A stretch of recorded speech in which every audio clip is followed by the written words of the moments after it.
All right.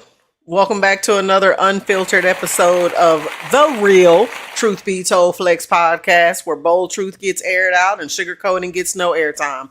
It's your sis behind the boards, Banath Shalahaya, keeping the engine running. And as always, I'm joined by the dynamic duo Shir Yashub Judah and Ayo Ben Yahoo, two brothers bringing fire and facts every time.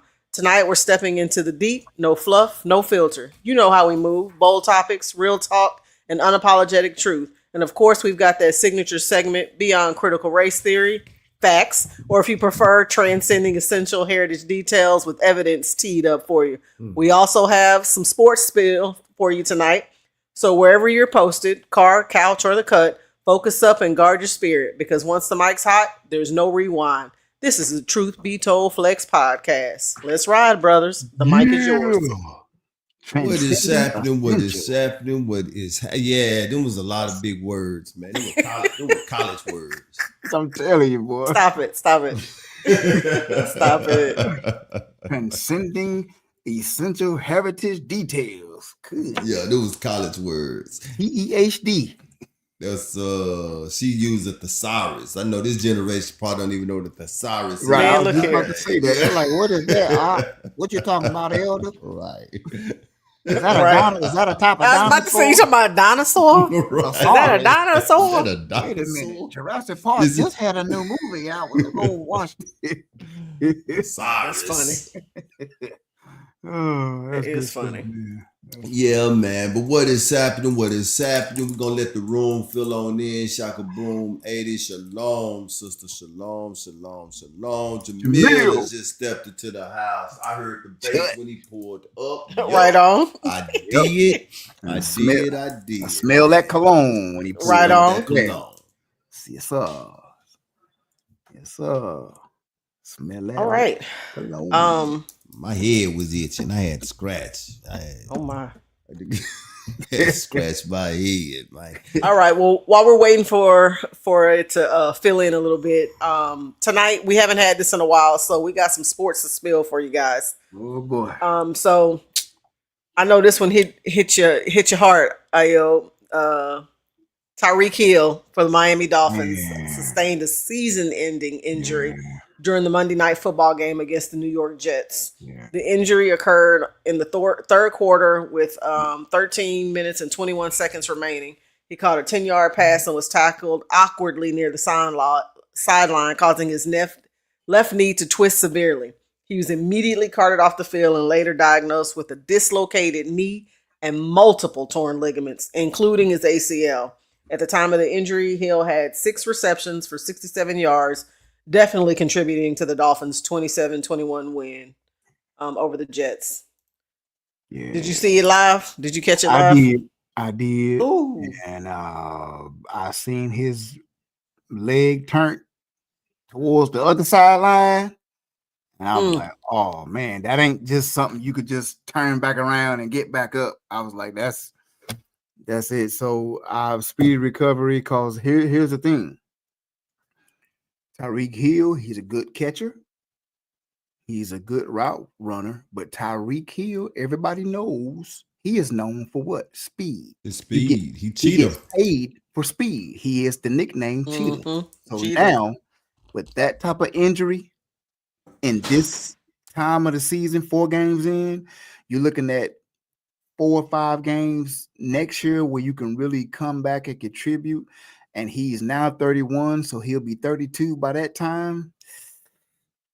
Yeah, it's tough to really see him coming back and be the speedy Tyreek Hill, but you never know. But I'm optimistic he come back and have a great season next year. But just the reality side, with multiple ligaments torn, the ACL torn, and the dislocated knee in the fifth week of the season at age 32, it's gonna be an uphill battle. It's gonna be an uphill battle. So Sure. we got the win, but we definitely lost a great one. I speedy recovery. I heard, from what I understand, his surgery did go great. So he's recovering, but it's gonna be an uphill battle. And that's one of those you have to have immediate surgery. Yeah. Like you can't sit on that. Yeah. He did. He had surgery that night. So yeah, man, it's crazy, bro. Yeah.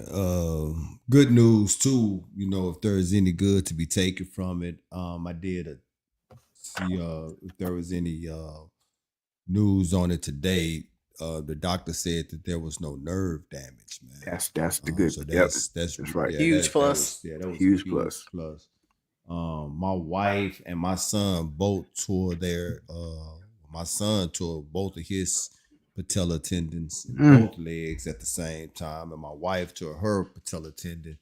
And you heard what Ayob said. This was a knee dislocation. This is not a patella tendon tear, man. And I know how bad those were for them. And I didn't see it live. We were eating. Well, we always out eating. I'm telling you. Just sitting at the table and my phone started flashing. Tyreek Hill.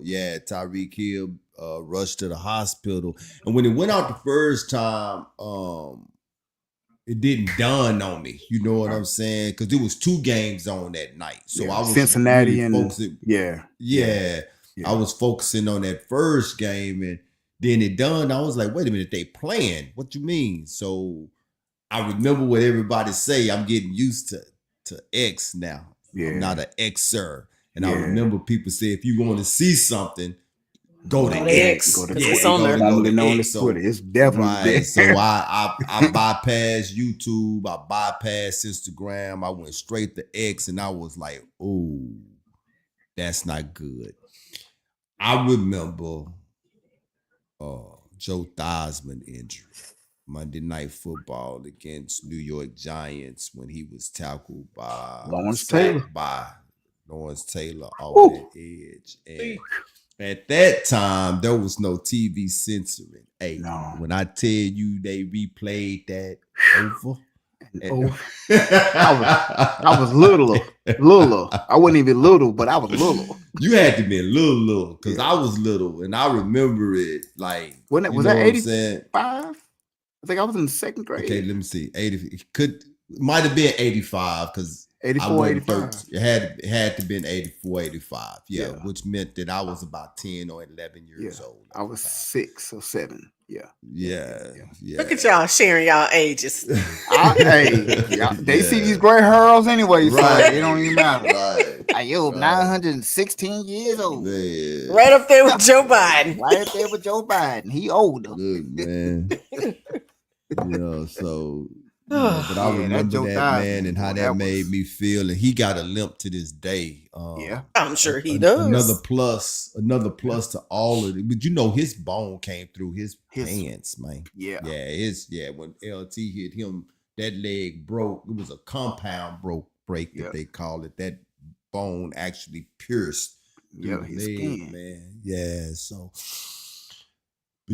we're going to pray for Tyreek Hill that he have a speedy recovery. And man, you never want to see that happen to any player. But I'm going to tell you one thing, and we can move on, is that Tyreek Hill in his prime, he is definitely, and like Ayob said, he is known for his speed. But as a receiver, as a route runner, that's gonna be tough. As a game changer for a real football fan, that Tyreek Hill, in his prime, he is up there amongst the top 5, in my opinion, for real.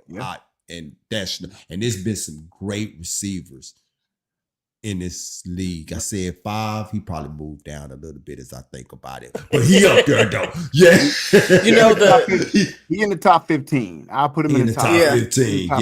Top 15. I think that's safe. Look at Jamil. I was gonna say, did y'all catch that? Jamil throwing shots fired. I'm telling you, man. Look at Jamil, man. Say. Right. Line it up. So really quick, the thing about a knee injury like that is them cuts. That's the thing that every athlete, when they have a knee injury like that, worries about. They never hesitate on them cuts and them turns. Turning on a dime, you more like turning on a quarter. Because it'll be tough. Right. It's Especially mental. It's mental, right. It's a mental yeah. thing, and especially with the new turf. A lot of teams, NFL teams, I building didn't even think about that. and to save Mm-hmm. money on having to resod and rain. Mm-hmm. Regular grass field give way when you plant to go cut. Mm-hmm. It gives way a Right. little bit, and the cleat, the cleat, and the shoe can sink into the grass and help you. That turf don't move, bro. The turf Yeah. don't. Well, you can Yeah. see when you watch the injury, you could see his leg planted. He Yeah, kept going. That he leg kept didn't come going. with him. Right, that turf don't move. That you see them pellets fly up. That's all you see move. You don't see nothing else Yeah, move. man. So That's one of the first comments I saw, which I agreed with, was please get rid of turf. And turf, man, and turf. you would think owners would want to, regardless of how much it costs to take care of, because every player is their investment, and you Yep. want You to gotta take make care of your sure that your investment. investments are taken Yeah, care of. You know yeah. what I'm saying? So if I was an owner, there is no way I would have a turf field. You know Well, what I'm saying? I don't even think, and you're right, and that's the point. But I think nowadays, and I know we got to move on, but real quick, nowadays, owners or whoever owns the land, they more worried about other people renting out the venue. Because Yeah, this is true. if you Right. got So that's the other Beyonce coming income. through, right? Other income is a little bit more Mm-hmm. what they call it second streaming income. If Right. Beyonce coming through and that it done rained all week or hurricane came through Right. and it flooded, guess what? That field is going to Yeah. be too wet Right. to have a stage and Mm-hmm. all that equipment, so they'll back out. Great So point. Yeah. I Great think point. that Yeah. it's more of that stuff that the owners be like, yeah, nah, we getting turf. Right. Yeah, so All right then. But they making food. They need to make a better turf. Go ahead.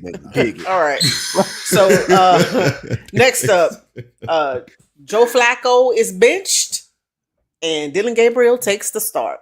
So Joe Flacco was benched by the Cleveland Browns after a disappointing 1-3 start. The 40-year-old veteran struggled with a 58.1 completion rate, 2 touchdowns and 6 interceptions. 6. 6, leading to the decision Yeah. for them to make the change. 6. We only had 4 games. You got more interceptions than Man, look games. here, look here. So obviously, Dylan Gabriel is the Browns' 3rd round pick out of Oregon, and he is set to start in Week 5 against the Minnesota Vikings in London. Vikings gonna eat his lunch. He's known for his quick release and up-tempo spread offense style. So he'll be making. What's crazy is this is the 41st starting quarterback for the Browns since 1999. How many? That's wow. 41st. Since 99. Since That says 99. a lot about that organization. Yep. Yeah. That says a lot about that organization, man. Yep. So So, unfortunately, this doesn't do much for Shador Sanders because he still remains the 3rd string option with the scout team. Despite what's going on with Dylan Gabriel, they still have him set at the 3rd string. He hasn't even moved up the depth chart. That'll change after this week. He'll be starting next week. Watch. You thinking that's one of the things you think it'll be. Dylan You Gabriel play in ain't Minnesota, ready. and that's what you know. What Right. man? That defense. I'm gonna save that till we get to the next sports talk, right? But Minnesota, that's gonna be a tough game for be a that boy tough to game. come in, man. For real, I don't know, and I'm gonna tell you why. I agree with you as far as play wise. The fans gonna be calling for Shador out the next week, Mhm. but the character of the NFL from all I've seen all my life is, especially with white quarterbacks, they're going to give Dylan Gabriel every opportunity that they Oh, of course. can. So I predict week 6 or 7. Okay. I predict week 6 or 7 before we actually more see weeks. Shador. And this is the thing. The 3rd string quarterback, I went and looked this up. I don't know why I looked this up, but I did, and I'm kind of glad that I did. The 4th string quarterback can't even play unless 1 and 2 are injured and just can't play. Meaning that they're going to have to drop Flacco down to 3 and move Shador up to 2 in order for them to even play him, right?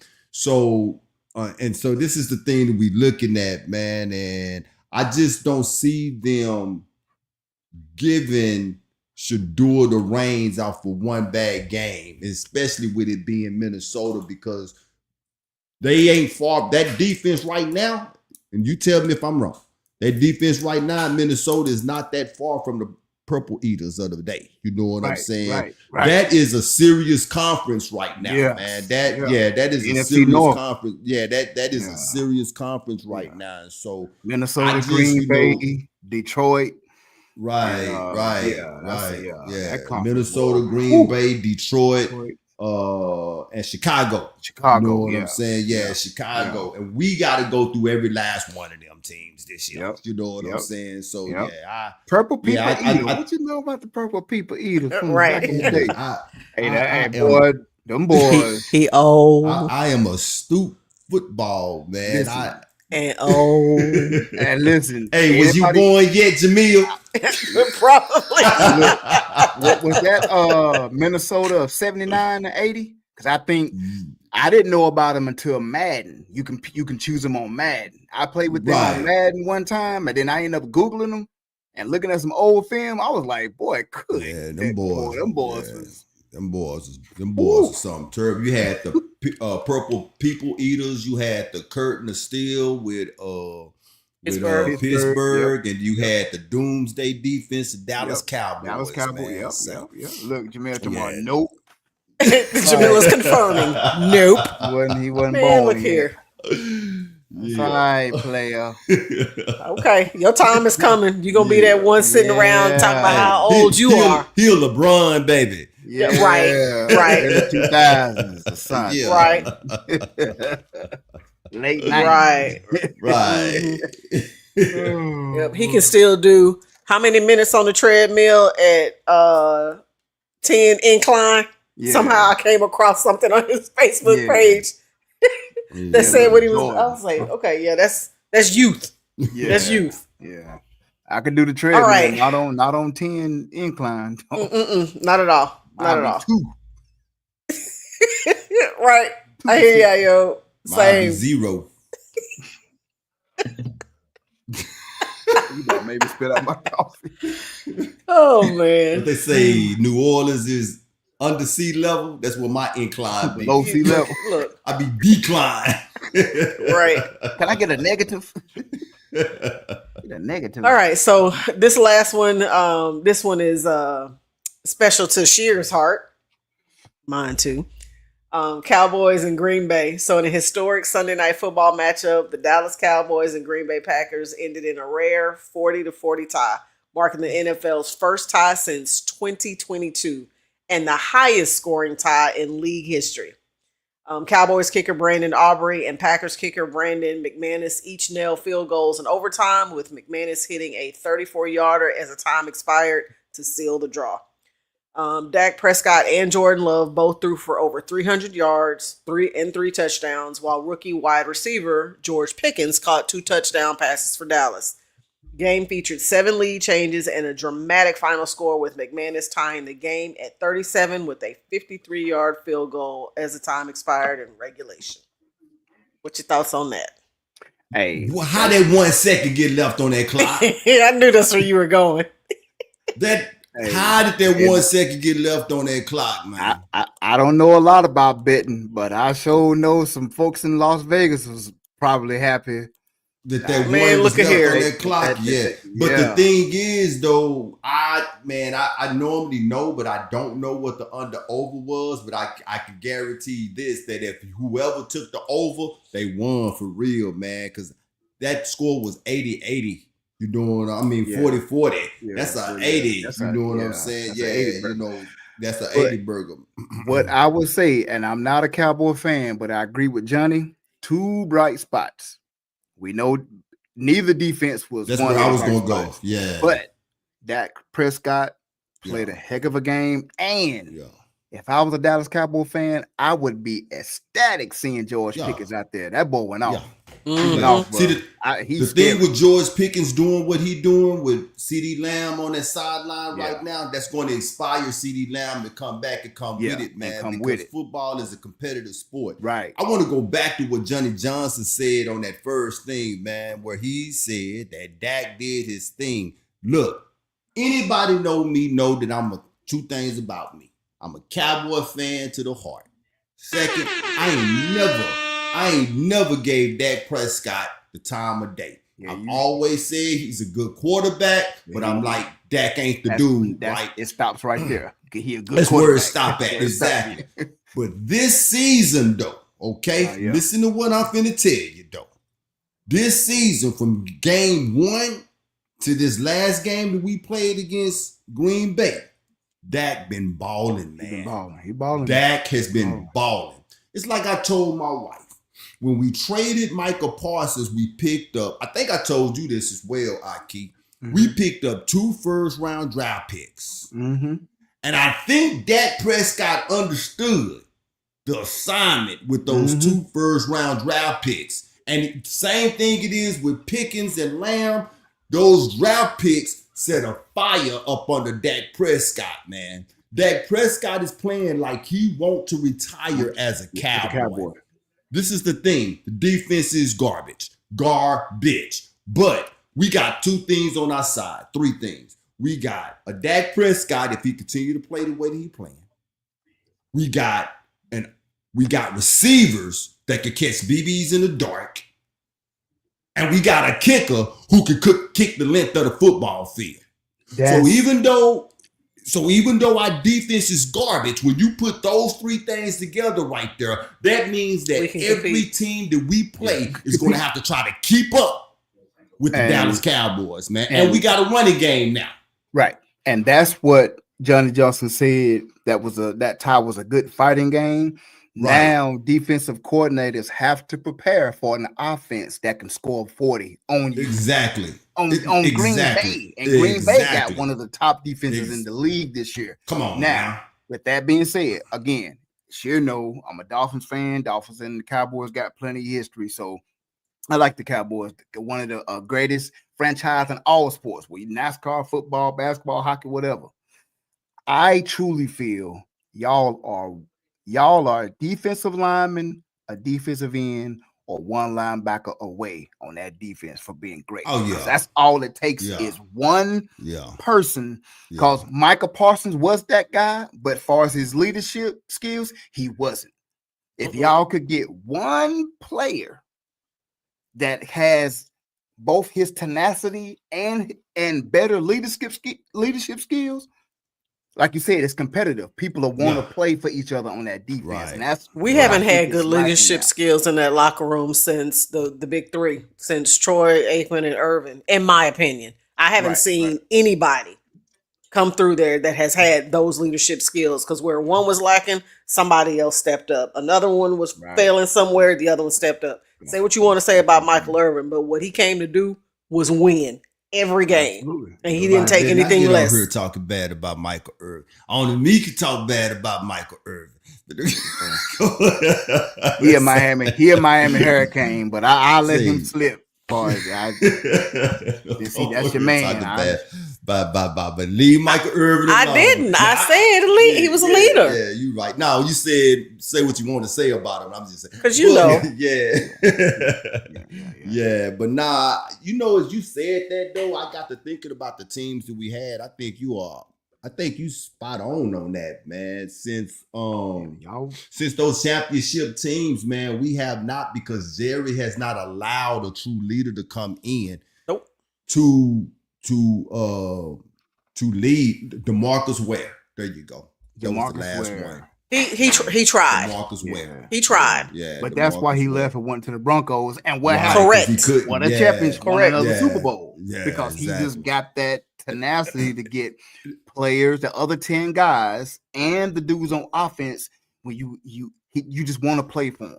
If you want to play, you see him, you be around him, you like, that's a dude I trust that's going to go out there and make a play for the offense to get the ball back or to put the defense in a good position, 3rd and 13, 3rd and 20. second and I 19. think That's the only reason we ain't won no championships anymore, because There you we've go. never had anybody to keep that team motivated. focused enough. Yeah. Exactly. Motivated. Yeah, That's right. I focused think and motivated. our 'Cause young we've had the receiver teams. Yep. could have Absolutely. I can't think his name right now. He was just too young at the time. He was still too green, too young, and Oh, too. you talking about the dude before Dez Bryant? No, that's what I was talking about. Oh, you talking about? Dez I was Bryant. talking about Oh, Dez okay, Bryant. good. He could have been that guy, but Yeah. he wasn't ready for that Yeah. role yet, Yeah, that's right. in my opinion. Yeah. No, Yeah, that's but correct. He had that yeah. fire capacity, but he was a little too head, and Jerry didn't like that stuff. Jerry was like, man, Yep. Yeah. only I get to come in the locker room and make those decisions. Yeah, so you All are right. absolutely right. Well, we've been on sports for about 30 minutes. This is why we don't have sports field I often, know because it. you We guys can get make a carried whole away. Sports show. All right. So before we jump into our main topics for tonight, I have a few you can do your own legwork on and then talk amongst yourselves. So for those of you who have not been keeping up, we told you we circle back on this one. So Diddy is up for sentencing on Friday. So the appeal for acquittal and a new trial was on September 30th. Combs' legal team filed motions seeking both an acquittal and a new trial. However, U.S. District Judge Aron Subramanian denied these requests, stating that the prosecution had presented overwhelming evidence of Combs' guilt on the charges of transportation to engage in prostitution. The judge emphasized that the government's case was thoroughly substantiated, leaving little room for reconsideration of the verdict. Prosecutors have recommended a prison sentence of 11 years and 3 months for Combs, citing the severity of the offenses and his lack of remorse. In contrast, Combs' defense attorneys have requested a significantly lighter sentence of no more than 14 months, arguing that he's already served approximately 13 months in detention since his arrest in September 2024. They also highlighted his time spent in pre-sentencing detention at the Metropolitan Detention Center in Brooklyn. Victim impact statements from his partners. Cassie submitted a letter to the court urging the judge to consider the broader impact of Combs' actions. In her letter, she described long-term abuse and expressed fear of retaliation if Combs were released. Her statement has been a significant factor in the prosecution's argument for a lengthy sentence. So we'll see. I think his sentencing is supposed to be on Friday. Friday, So yep. we'll see. We'll see what happens. Yeah, I think they might try to stick What y'all think? They might try to stick it. They might try to stick it. And so many people disagree with me. So many people is gonna hate what I'm about to say, but I'm only saying it because of what took place in court. And this is the reason why we have the system of court, right? And they did not prove anything in court, man, as to why this man should be receiving a lengthy amount of time. I believe that he should be locked up, but my feelings, this is one of those where you got to be able to take your feelings and your emotions and put them to side and let right be right. The defense, the prosecution team did not do a great job. And Cassie going up there now talking about he need to have all of this time and think of the victim and stuff. Half of your testimony actually helped the man when you go back and look at it, man. Right. So, I'm just confused, man. Like, me too. And that's why I say I think they're gonna try to make an example out of him. They're gonna try to stick it to him to send a message out to everybody else. Look, you rap moguls, you Jay Princes, you Jay-Z's, Dame Dash, whoever it is, don't be doing crazy stuff when we find out about it. So don't try and go up against us. Right. And I think when Diddy tried to do that, the political side of things, and when he sued the Bellagio family, Ciroc from the Bellagio family from Ciroc, I think those two things is what did it, because they know to put him in his place. They know. So I think with that being said, that family's behind the scenes, like, yeah, they'd have made the phone call, because like you said, the defense, the prosecution didn't do a great enough job to be like, all right, he about to do 20 years. Right. But with that being said, the judge is saying that they did. So the fix is in. Right. The fix is in. Yeah. Well, I think the other thing to consider too is if he initially could have done 20 years is what was Right. initially Yeah, on the he table. turned it down. They're Yeah, he only turned the plea asking down. for 11 years and 3 Right. months at this point. So Right. They go to show about you. half. That go to show that right there Well, alone shows Tells you you that they yeah, that they because if anybody know anything about the legal system, if they come to you with 20, then you looking at life right. or longer. Right. Right. So right. if I turn down 20, now you telling me that the most I can do is 11. You know what I'm saying? Or you Right. asking for 11. Yeah, something ain't right with that. So they're man. asking for more in hopes of getting what they think he's probably going to get. So I'm thinking between 5 to 8. Obviously, they're going to consider the time that Yeah. he's already served, just because that's what they do. But a couple of key things to remember in this: you have the court of public opinion. It means a Yeah. lot to a lot of people on what's going to happen here. So the judge, I'm not sure if they're up for re-elections coming up, but this is going to mean a great deal come that time. People are going to remember, did he do the right thing in this particular situation? So you got to keep that in mind. And then Yep. something else I just found out, Cassie had to relocate her entire family. Oh wow. Her entire family has moved out of New York due to Oh, sure. threats She and her got- fear of, oh, she got the funds. She got the money. She definitely has the funds, but there is a fear from her side that retaliation if he gets out. Because Wow. let's be honest, how much do you really think he has learned Nothing. besides sitting in jail plotting?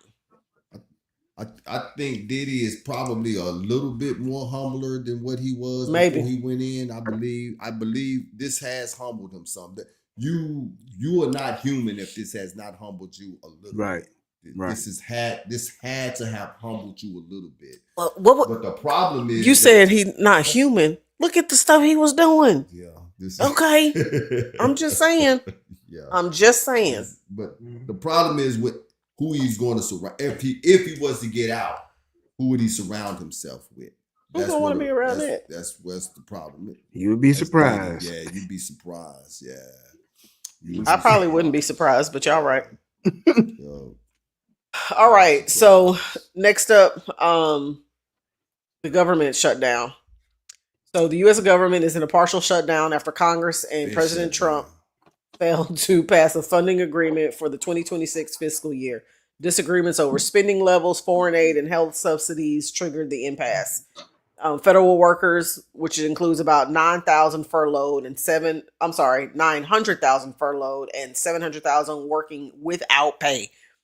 This includes essential personnel, TSA, air traffic control, border patrol. They continue to work but face financial strain. So potential layoffs could affect up to 300,000 jobs. And I did hear that during this shutdown, Trump plans on eliminating multiple jobs. So we'll keep up and see what happens there. Have they said any of the jobs he's threatening to close down? No, but it's Trump, eeny, meeny, miny, mo, who didn't vote for him, who gave him opposition. You know, we're gonna talk about that next. He on his revenge tour, so it's anybody's guess who he decided to shut down.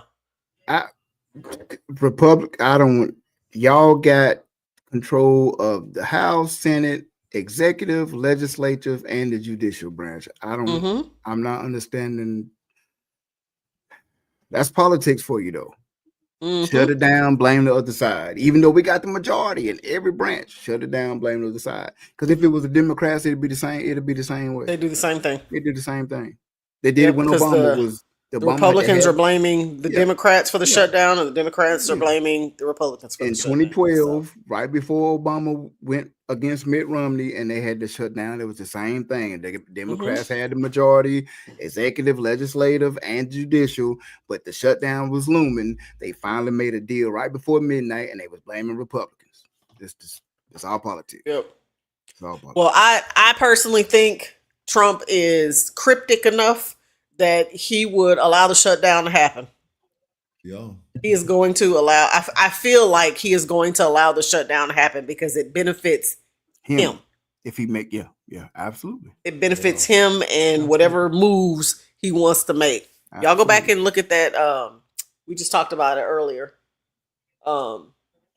Project 2025. Go back and look at it. Look at all the stuff that's happening right now. It lines up. Yep. Oh. You're right. Spot on. All right.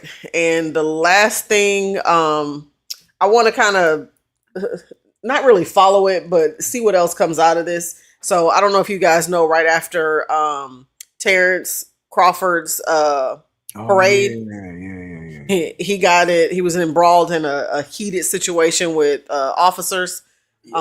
His passengers and him were all legally allowed to carry guns, but they pulled him over for an erratic driving. They said, who knows? They pulled him over for erratic driving. And when they asked about the gun being in the vehicle, he says that of course I have one. It was sitting in the seat. Look at where it just came from. But they pulled a gun out on him and had him out of the car. And he's like, what I need to get out for?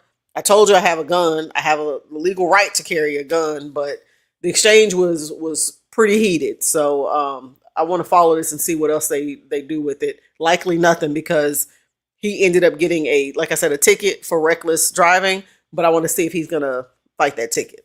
So we'll circle back on that one. Had you guys heard about it? Yeah, if that would have been Oscar De La Hoya or one of them, they'd have been apologizing, holding press conference. We sorry, we didn't know, we didn't mean to pull them over. We were sorry. Was this in Omaha? Crawford? No, this is in Omaha. Huh? Mm-hmm. This is you. No, you absolutely right. Well, no, but you right, and I say no because they knew who he was when they pulled him Absolutely. They wouldn't have pulled over Oscar De La Hoya. They would have known who he was. You dig what I'm saying? Or even if they accidentally pulled him over because they didn't know. We sorry. Go ahead. About your day, sir. Let me get an autograph. You know Can what I get I'm saying? Can I get a Something picture? like that. Yeah. They mad because that Negro whooped that Blanco Mexicano. He beat the That's what Italian, they mad about. You know what I'm saying? Stallion off a dude, boy. Yeah. That's what they mad about. Supposedly there's going to be an investigation from Internal Affairs, but you know how Internal Affairs investigations normally end up. They'll wrap that up in a week. We ain't found nothing. If it's not already. I don't understand Internal Affairs with police stations and police officers. That's the police investigating the police. Mm-hmm. You know what I'm saying? That's that blue curtain. And like I do something to the house of Ben Yahoo, and then I'd be like, all right, let me investigate. Somebody in my house do something against the house, and I'd be like, let me go investigate. You know what, Ben Yahoo? I come back and I find nothing wrong over here. Everybody, you know what I'm saying? Right. Ben Ayo. Ben Ayo, we're going to give Ben Ayo a ticket. We're going to give the house. We don't know what you're talking about. I did a thorough investigation on the Sheer Shoe Judah house. You know what I'm saying? Right. We ain't find Nathaniel. We ain't find Nathan. Police investigating the police. Yeah, man, get out of here. Like I said, they'll wrap it up and it will only take 7 days. By this time next week, we ain't find nothing wrong. We investigated and found that the officers had They did what they were supposed to do. Protocol. They love the word protocol. They follow proper protocol. Like, man. Yep. 100%. And they measure the protocol at will. Right. Goal line never stays the same on the protocol. It moved for the convenience of the situation. Right. Yeah. Proper all right. So our first story. This is a heartbreaking case out of Michigan. So a mom who started baking pastries just to support her family is now facing up to 10 years in prison for allegedly operating without the right licenses. So my question is, and I'll give you some more details on this one. Do we think this is government overreach, or is it a case of rules are rules? So Talia Tinnique, a 32-year-old woman from Saginaw, Michigan, she's in legal trouble because prosecutors allege she used her food assistance bridge card benefits to purchase ingredients for baked goods, which she then sold online. This took place between January of 2022 and September of 2023. She was arrested on August 4th after a warrant was issued on June 30th. She was released on bond the same day. She is charged with food stamp fraud in excess of $1,000, which carries a possible 10-year prison sentence and fines up to $250,000 if she's convicted. So social media users have slammed the severity of the potential punishment, arguing that the response is disproportionate. We know why it's disproportionate. Some propose fines or restitution rather than incarceration. Her attorneys requested delays in proceedings because her regular counsel was handling another trial. So this one hasn't gone to trial yet, but we know why she's getting this harsh sentence because didn't we have somebody in the NFL, former NFL player, who did something I think more egregious with some government funds that he wasn't supposed to be privy to, and he apologized, started paying some of it back, and then announced an illness to gain sympathy. Yeah, like, yeah, it's pure. To answer your question, yes, the rules are rules, but this is pure overreach, man. Overreach, overreach, overreach all day. 100% is overreach, man. 100%. They said that she was found out, I guess, through Facebook. Am I correct? Yeah.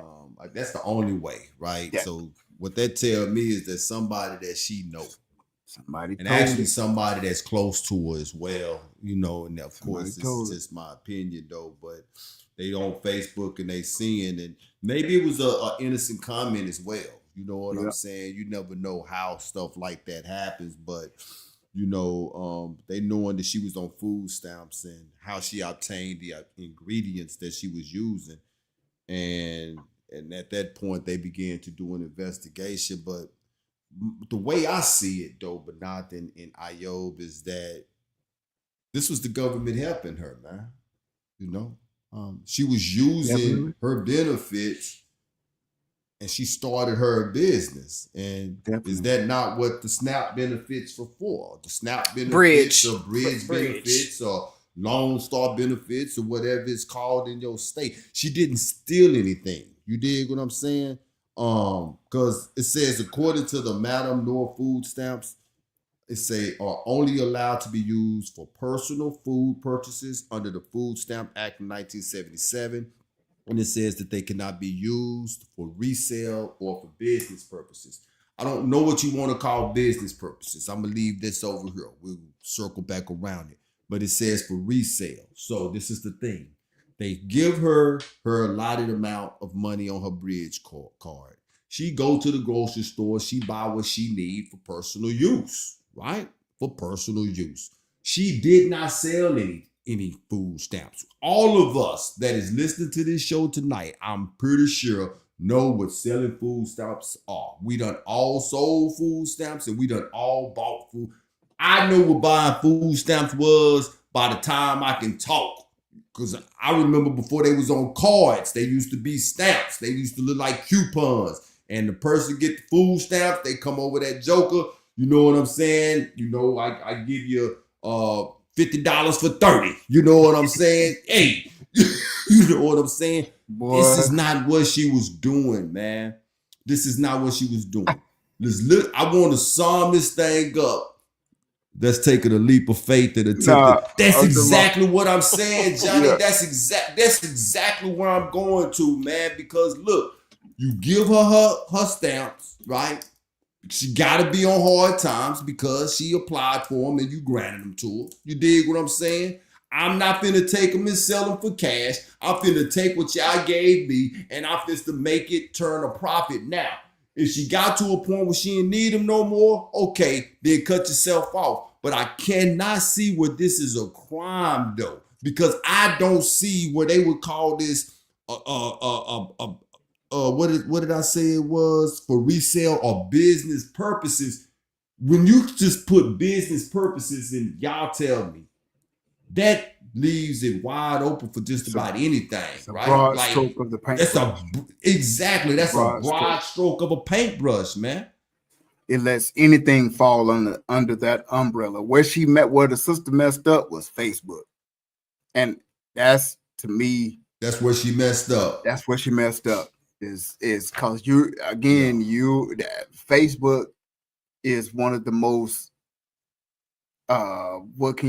one of the most advanced human experiments ever created. And they Man. get on that app, and the authorities, whether at the local level, state level, federal level, they watch. And It's Big Brother watching. All it amplified. Takes, Right. Right. All it takes is a former detective that love cakes to see that post. Cake sale tomorrow, 12 p.m. on deck. Look, he said, I'm trying to buy some as we speak. Dig it. If you, hey, Steve back at it. If you get some, send them over her. And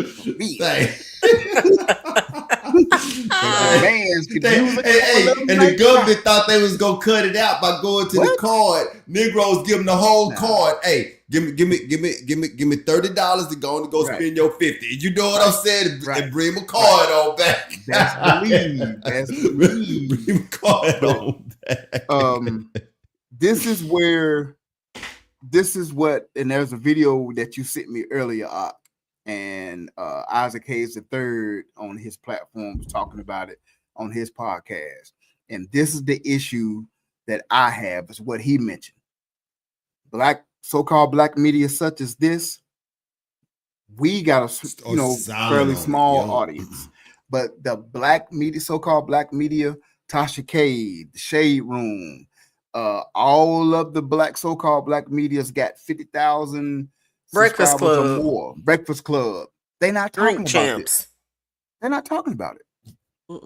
Yeah. And it's like she's out there by herself fighting this here. You know what I'm saying? Because, and it's bad, man, because our voices may be small, but our voices are also still heard when we lift them, man. You know what I'm saying? And I'm not talking no Jesse Jackson type lift every voice and sing type stuff. I'm talking about, we need to stand up for our people when we're being treated wrong, because this is not fraud. You are not going to make me believe that this is fraud. This is no different than me. To me, then, so what you would rather me do to start a business is go get a dadgum loan that I got to pay interest on. You see what I'm saying? That's what it is. That I got to pay all this dadgum interest on to start a business. Then, where do food stamps money come from?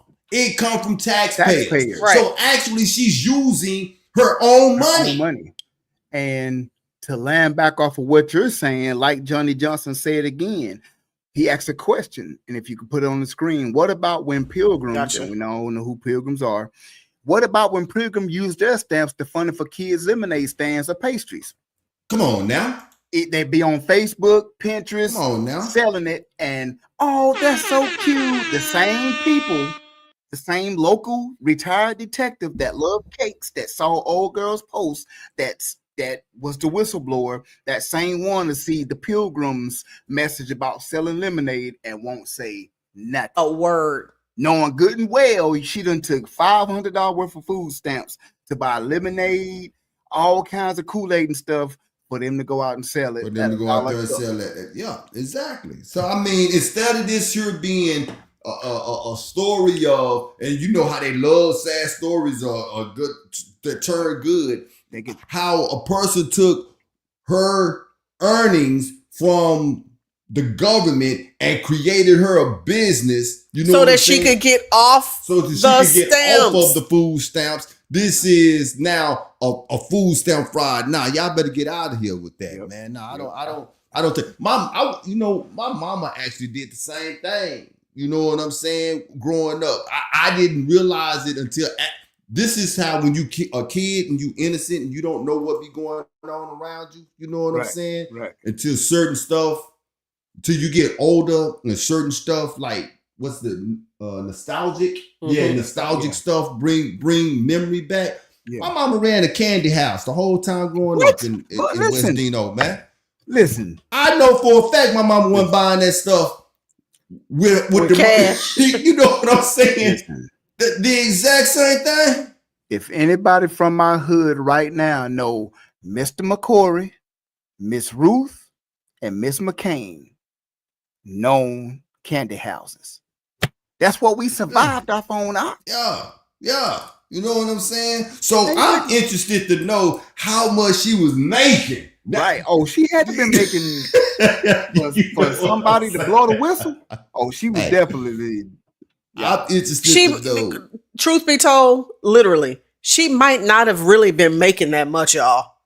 Like I'm thinking, because this is what normally happens. I need to buy my kids school clothes. I need to buy them supplies, back to school stuff, whatever the case is. I can't see her making that much bank from that. Mhm. She's selling baked goods. You have to run an entire store to be able to make that kind of money.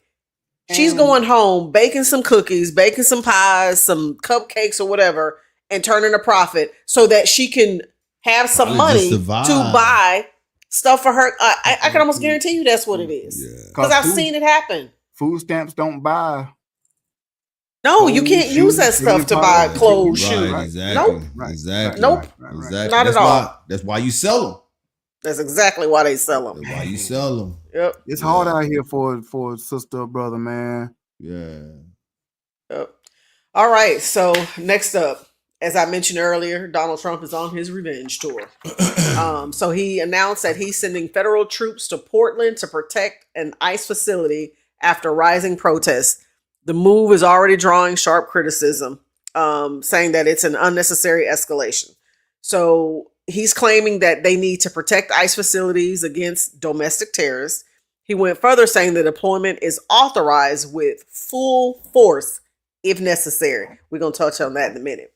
The ICE facility in Southwest Portland has been a focal point of protests this year, sometimes turning confrontational.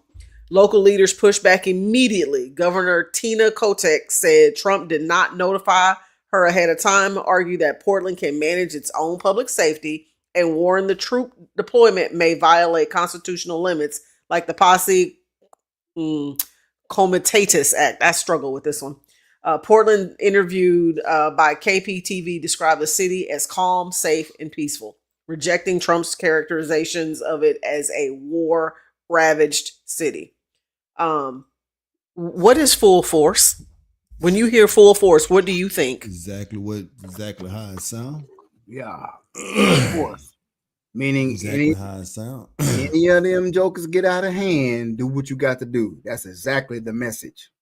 And it ain't even like the city is in mayhem. He wanted to do that because of what? Protests. Again, MAGA, make America great again, means we want to do anything we want to you as the government, and you not be able to say or do anything about it. You can't even protest it. If you protest, we coming to get you. That's a king. That's a dictatorship.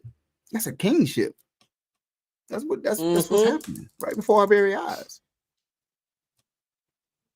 So, yeah, Trump. I don't know, man. Trump is only tripping. Trump is on, as my wife called it, he is for real. One. He is on his revenge tour. Yeah. Trump is blocking $8 billion in energy projects in about 18 different states that voted Democrat. I'm finna repeat that in case you missed that. Wow. He is blocking $8 billion in energy projects in about 18 different states that voted Democrat. Mm-hmm. He's pushing the people because of how they voted. That's crazy, man. That's crazy. That's crazy. That's crazy. You know, one of the things that I said, and I was talking to my wife about this before we started the show, and when Kamala was running, and we was talking about a female leader versus a male leader, and one of the cons to a female leader is emotions, right? Right. They're not. But look at who we got in the White House. Emotional damage, boy. Man, look at here. My God, I've never seen nothing like this. This is the type of dude that will for real key your car. How many niggas do you know that would key your car? You know what I'm saying? You hear a car get keyed, you never think to yourself that was a dude. And then when you find out that was a dude, you like, what type of nigga was that keyed a car, right? This is Donald Trump, man. Yeah. He pouts for real. Facts. Those are tantrums. He hears everything that is said about him for real. And he don't forget nothing. He will hold a grudge forever. Go ahead. Right. No, I was gonna say I ain't mean to cut you off, but before I forget this point, I've never seen someone not be able to take criticism but loves to dish it out ever as he does. I've never seen this, man, for real. I've seen some aspects, but this is a little, this is a bit much. Yeah. Anybody, whether it's Jimmy Kimmel, a small podcaster, say that anything slightest, he go on True Social, make a whole post, then he's trying to get in with some CEO to get this person terminated or fired. Right. Just because they was like, yeah, I don't know why I voted for him. And that could be all they said. Right. That's it. Right. Ain't said nothing about his wife, didn't say nothing about his children, and he go off. So this is, like you said, this is all this is about.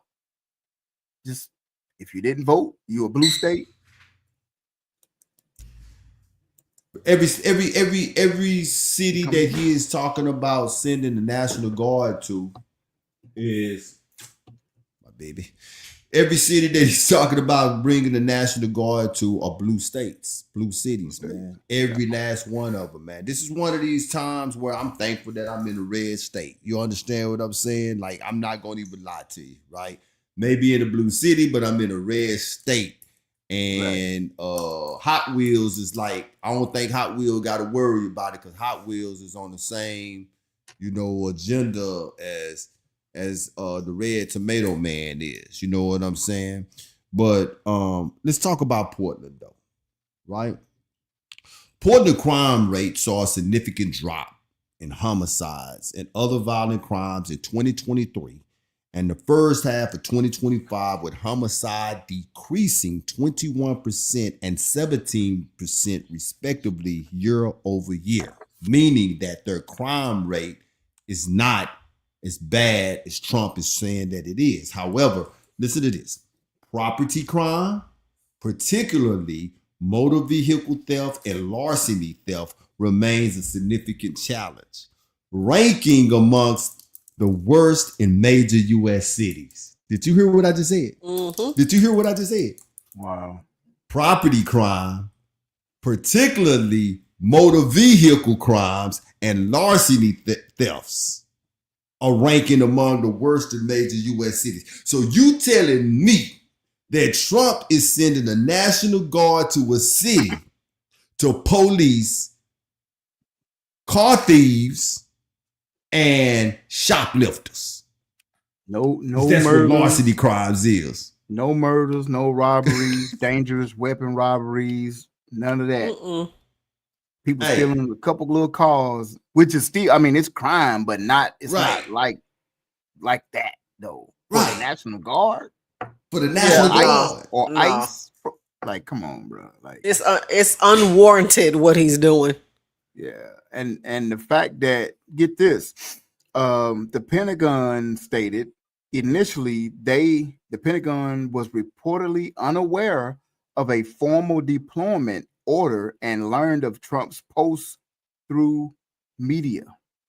This was clarified with the Sunday memo calling up the Oregon National Guard. So the Pentagon found out by the media. Yeah. And that's the thing that we keep talking about over here in this house is, okay, this is Trump character. And in all reality, Trump has always been like this, even before he even ran for president. I need to tell you. So this is not anything new. I can see him operating like this. Absolutely. But this is what blows my mind. How is he being allowed to move about in the way that he is moving about, unchecked and unbalanced? What did you say earlier? Ayo, he has what? All three levels. All three levels. He got all three of them. Who's gonna go against him? Yeah. You know what happens when people go against Trump. He got them all scared. This dude is suing movie directors.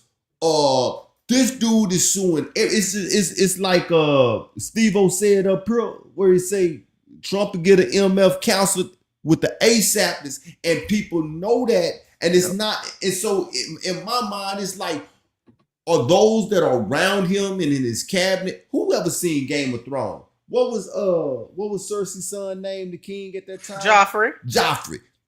Trump is a Joffrey. I don't know if you guys seen Game of Thrones or not, but Trump act like Joffrey. Wow. Everybody around him have to agree with him. Everybody. And if you don't agree with him, he's getting you up out of there. They need to get them a Tywin. They need to get them That's what they need. Tywin. That's what they need. Who will check him. Right. Even the justices that sit on the Supreme Court, they know, like, man, if we vote, and that's why they're dragging their feet. They supposed to be acting swiftly, say, no, you can't do that. Right. Don't do that. We can hold you in contempt, bring you in before the Senate, and if you lie or whatever, even as a sitting president, you can be impeached, or we could lock you up. They're not doing that. They're not doing that. They are terrified of that. It's like, I mean, I do want to stay on this topic, right? But I just got to bring this out. That's the same as him getting up talking to all of the U.S. generals when him and Peter, brought them all together. Yep. This dude got up with a straight face and actually said that they need to allow the U.S. military to perform trainings in major U.S. cities. You know how retarded that is, man? That's crazy to say. How evil that sounds. As the sitting U.S. president. Think about that. The sitting U.S. president made a comment. And this is the thing. If anybody else said that, that'd be like, you know what I'm saying? But we are talking Trump in this presidency, and we are watching him. When he speak, he is putting action to it, and nobody is telling him that he cannot do it. Which means to me that if he wake up one morning and be like, hey, this is what I need to do. Who gonna check me? Who gonna check? Right. I mean, it's the same as the January 6th insurrection. People say, oh, it's not an insurrection. They was just performing patriotism. Well, the U.S. president at the time, before he was voted out, didn't tell him to not go up there. So again, his voice, if you are the leader of the free world, as they say, the highest office in the whole world or the land, your voice matters. What you say goes. So if you sit in front of an audience and say that, it's one thing, but you sit in front of 800 generals from the Marine, Army, Air Force, that over the bosses of everybody, all the military, and tell them that, meaning an idea or suggestion, meaning just go home and sleep on to think about it, and we'll come back to this later. Right. But I'm gonna need an answer here in a couple weeks. That's basically what he was saying. And let's not be confused about this. I think we just done changed the topic, but let's not be confused about this. We know who are in these hoods that he's talking about. So once again, what we're talking is a culling. That's what we're talking about here, man. Yep. Trump saying that he want to make America safe. This is no different than a 1994 crime bill that Sleepy Joe brought to the Senate back then, man. It's just another party. It's just the Republican Party. Yep. Just another man, but it's the same spirit. The same spirit that Ronald Reagan had and that Bush had when they introduced crack cocaine to our neighborhoods. Yep. It's just another way. Crack cocaine, AIDS. Now we just, forget it. We ain't finna drug them. We ain't finna make them sick. We just gonna send the National Guard in and we just gonna shoot them all up. It's the same damn spirit. What Johnny Johnson say? Debo. What you got on my 40? And look, who else had that same spirit before all the presidents you just named? King Herod. Exactly. And the Herodian dynasty and the Romans. Exactly. They had that same ruach, man. That same ruach, man. That same ruach. That's deep. That's powerful. That's powerful, man. All right. Well, with the unleashing of all Trump and his power and throwing ICE out there In Iowa, ICE has taken things even further, arresting the superintendent of Des Moines Public School. Um, Details are still unfolding, but apparently Ian Roberts, who was the superintendent of Des Moines Public School, has resigned effective immediately following his detention by ICE. ICE claims Roberts is in the country illegally. He's originally from Guyana with a final order of removal and no work authorization. His attorney says Roberts wants to avoid distracting the school system and students from their mission, hence the reason for his resignation. The Iowa Board of Education examiners revoked his administrator license. The school board had placed him on unpaid leave and demanded proof of legal work authorization. Roberts entered the U.S. under a student visa in 1999, and ICE says a removal order was entered in May 2024. At the time of his arrest, Roberts had a loaded firearm, about $3,000 in cash, though his attorney declined to make any comments about that, so we don't know why he had it, but I can speculate why. His attorney has filed a motion to reopen his immigration case and have his stay is removal. The board and district say they were unaware of any immigration issues when hiring Roberts, and the background check firm stated it was not contracted to verify his eligibility to work. So at the state level, an investigation into its hiring practices is now underway. I have my opinion as to why they went after this guy, but what are your thoughts? This man was taking some white person's job in the state of Iowa. Okay. Yeah, Iowa. Iowa. Yeah. Somebody that knows somebody wanted that position and made some phone calls. It ain't like he was in Philadelphia or New York. It ain't Iowa. He in Iowa. Well, you stick out like a sore thumb. Black. I could guarantee you it was either what Bernard said, somebody that knows somebody made the phone call on him, or just for the mere fact he is a black man in Iowa in the biggest school district in that state. Not in the city, but in that state. Over 300,000 kids. I'm gonna say this. I'm gonna turn it over to Ayob. I looked it up while you was doing your thing. Iowa is an open carry state. So as far as his attorneys having to answer as to why he had what he had, the money is his, and he had his gun in an open carry state. So that's that. You know what I'm saying?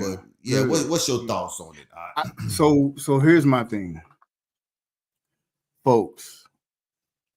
If you look like us, the prototype, forehead, nose, cheekbones, chin, because you look at this guy, Guyanese, you probably like, no, he was born and raised here because the look, his build. If you look like us and you're not from here, wasn't born here, get your papers straightened out. You get your stuff right. Because now, why I believe what Banaf is saying, somebody made a phone call, because guess what came out? The controversy widened when the Des Moines Register reported that Morgan State University confirmed Roberts did not, in fact, earn the doctoral degree he frequently claimed. That's an issue. But they knew it though when they hired him though. Right. But what I'm saying is somehow this is seeping out to the public because somebody that wanted that job, somebody that want that salary, somebody that want to be famous and propped up in the state of Iowa. Iowa. Somebody is leaking this information. We shouldn't have been finding out about a gun and a knife, apparently, and $3,000 of cash. We shouldn't be having to hear about he didn't actually get his doctorate, even though, like you said, that's their fault for not screening him and picking up the phone. You can call University of Phoenix right now and say, hey, the Tarian Butler graduated. Yeah. He got a degree. You know what I'm saying? So that's a phone call. That's nothing. So how did this get seeped out? And now it's public information. So guess what's happening? To now know that, now people are going to be digging when you was born in Guyana, all of that. So y'all get you, again, if you look African, they'll bother you, but not really. But I seen the pictures of dude. He looked like he was born here. He looked like us.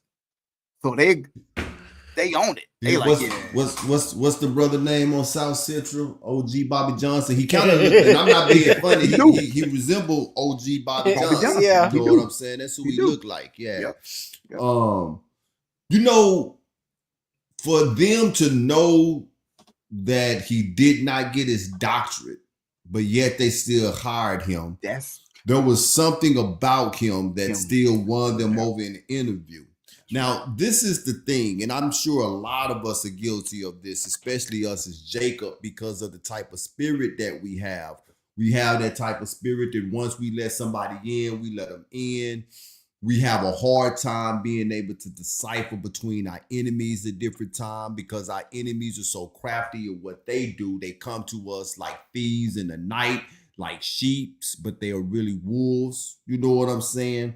And this goes back to what Banath is saying and also what Johnny said, and you said it as well, that someone wanted that position.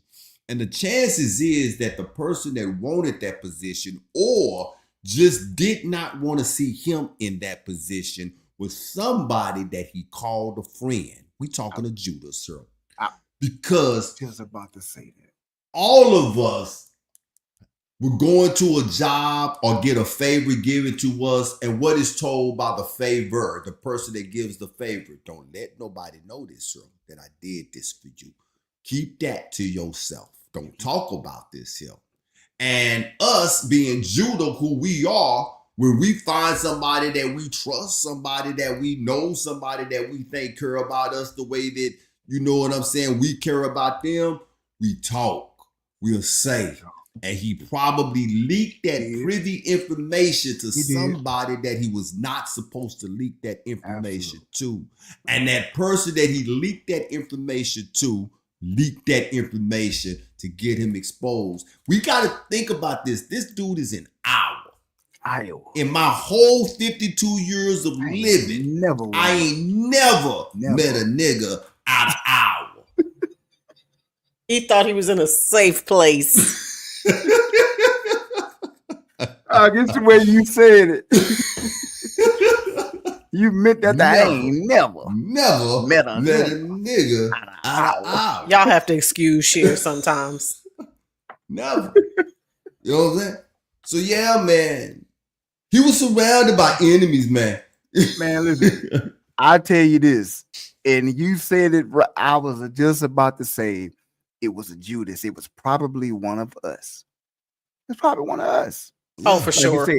At a party that they done had, and in Iowa, we only 3% of the population or something like that. So in that whole school district, it may be him and maybe 4 or 5 other ladies and maybe 3 other dudes that really set the standard. And at a party, all it takes is a couple shots, music going. You loosen up.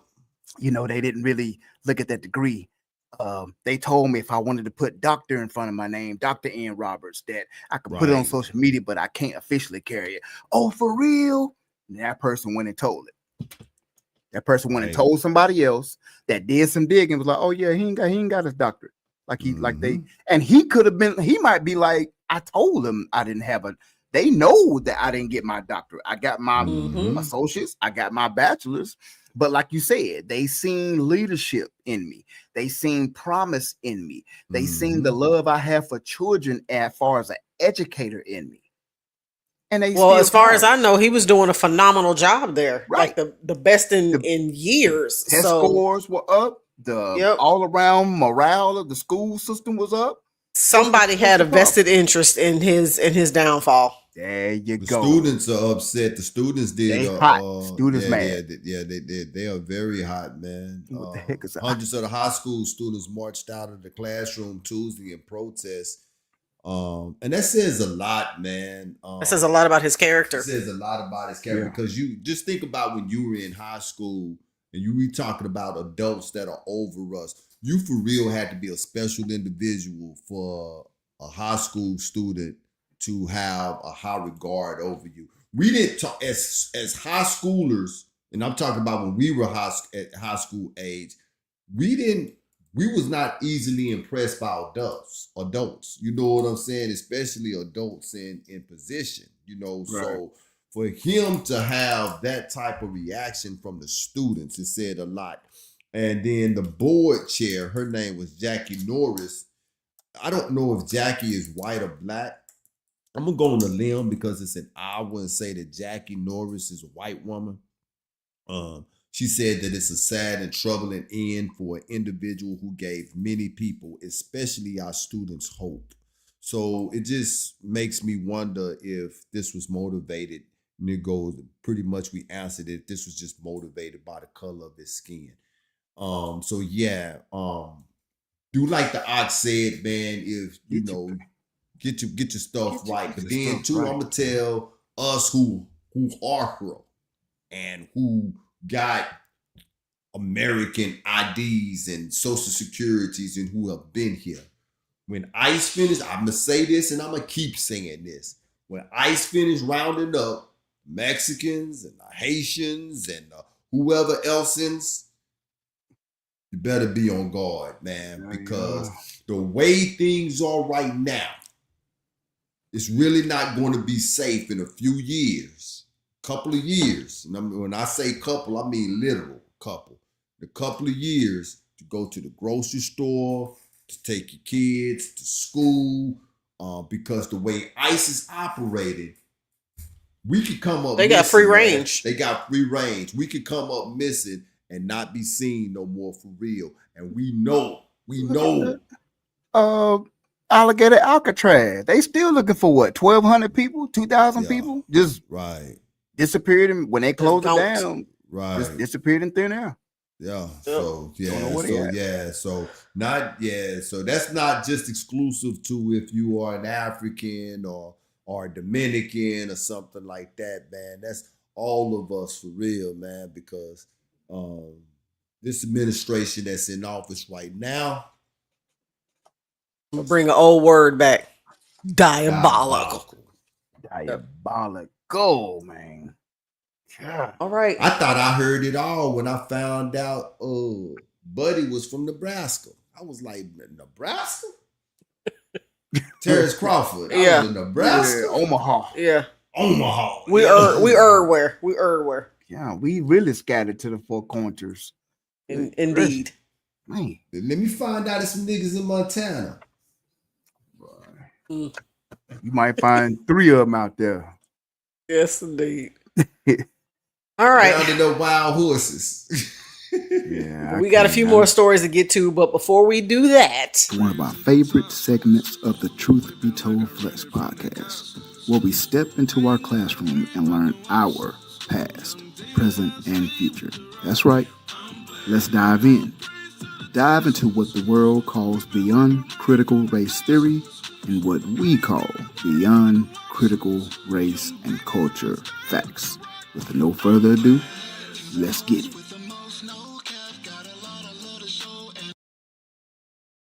All right, man. We got another crazy one for you tonight. One of our favorite parts of the show, man. We're going to continue the On This Day Never Forget series that we've been doing for the past few shows. And this is definitely one they will not talk about. I've heard of this before, but then again, you know, you hear about something, especially when we come into this truth, you hear about these things and you hear about the 100 massacres that were, you know, Wilmington, North Carolina, and Tulsa, Oklahoma, you know, Rosewood, you know, you hear about those, but then the ones that they don't talk about that go underlying and get super tossed over and not taught in the schools. This is one of these, man. And reading this, going over it this week really broke my heart. But on this day, I know today is October 1st, but we're going to go back to September the 28th, 1868. So-called white mobs massacre a so-called black community in Opelousas, Louisiana. Let's get right into it. September 28th, 1868, racialized political violence erupted in Opelousas, Louisiana, when so-called white residents, resentful of so-called African Americans' new voting rights, attacked and unalived hundreds of people. simply because they didn't want us to vote. Now, as I read this, think about the Republican and Democratic Party of today and the history they don't want to share with us. Think about this. Here we go. When Louisiana voters took to the polls in April 1868, most voted to accept the new Reconstruction Constitution and supported Union loyalist Republican politicians in local elections. St. Landry Parish was an anomaly. Voters there rejected the Constitution and supported white supremacist, former Confederate Democratic candidates. Remember what I said about the parties, how we're viewed today and where they come from. But the narrow margins showed the community's so called white voters that they shared the ballot box with a large, politically powerful black electorate. After half hearted efforts to sway so called black voters to the white controlled Democratic Party failed, many white voters in St. Landry resorted to violent intimidation tactics. In response, Republicans like Emerson Bentley, a white journalist who published the radical St. Landry Progress newspaper, organized and encouraged so called blacks to become politically active. Racial and political tensions continued to escalate as the 1868 presidential election neared. On September the 28th, a group of local so called white men threatened and then physically attacked Mr. Bentley, the white Republican, in Opelousas, the parish seat, while he was teaching at a local school he had helped to establish for so called black children. The students fled, shouting, and in the confusion, many so called black people in the streets wrongly believed Mr. Bentley had been unalived. Fearing they were next, so called black men in the community armed themselves for protection, just to protect ourselves. And 27 were soon arrested by white mobs.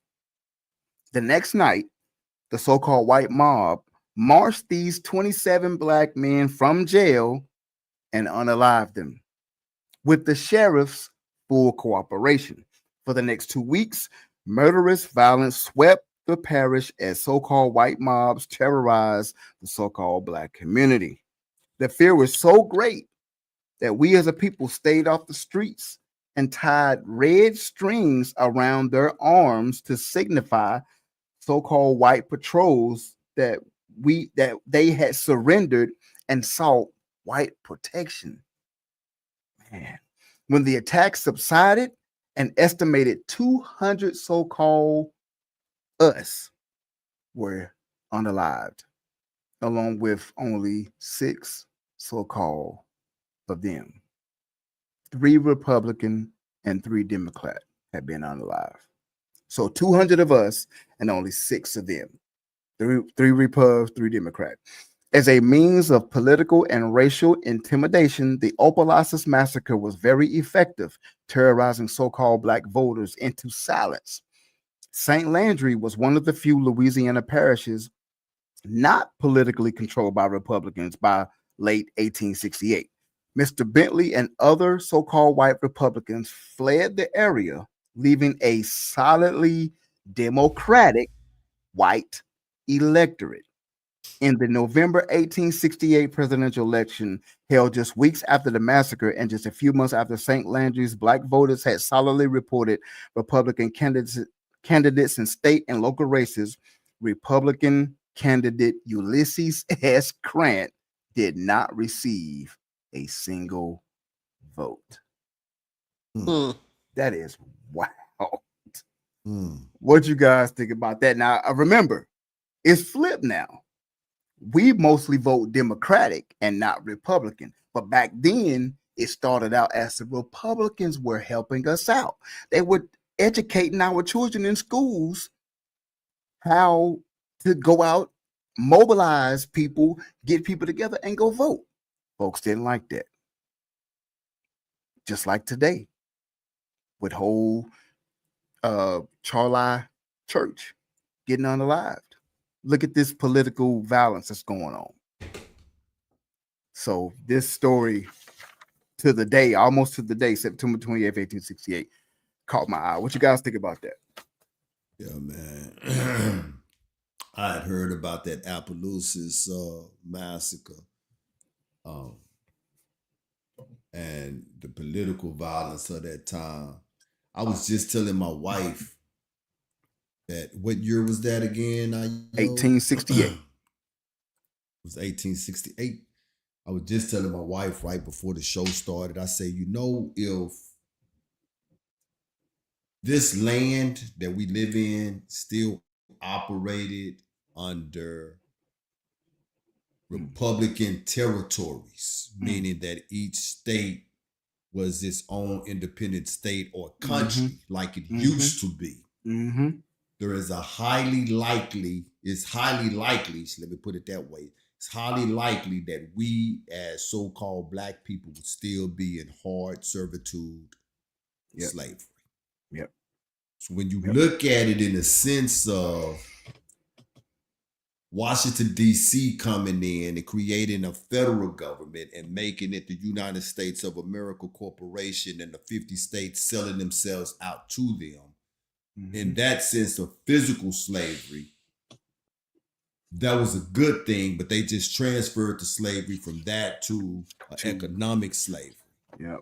But it's still slavery because there wouldn't be no civil rights because the federal government made them, because now that's their employer, made them say that you give them civil rights and say that there is no more slavery, right? And that's just, because of their employer, which is the federal government.